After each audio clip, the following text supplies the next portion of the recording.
ખબર પણ જગત પૂરતું આલીશ, જગતમાં એવી ખબર પાડ દઈશ કે આની જોડે માતા છે. જેવું પણ ગમે તેવા દુઃખ, પહાડ જેવા દુઃખ હોય તમારા ઘરમાં, ગમે તેવી ભયંકર બીમારીઓ હોય ને, તોય મારા ભરોસે મૂકી દેજો.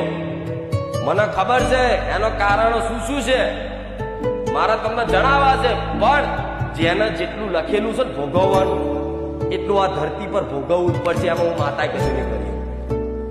શું કીધું? આ સ્પષ્ટ વાત કહીશ.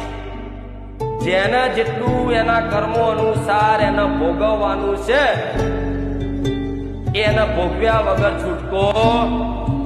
એમાં હું માતા કશું કરી શકું કેમ? મારા ભગવાનના બનાયેલા વિધાન છે, અને વિધાનમાં કદાચ મારાથી કોઈ આંગળી થાય, હા, જો એ વિધાન ક્યારે તોડી નાખું માતા.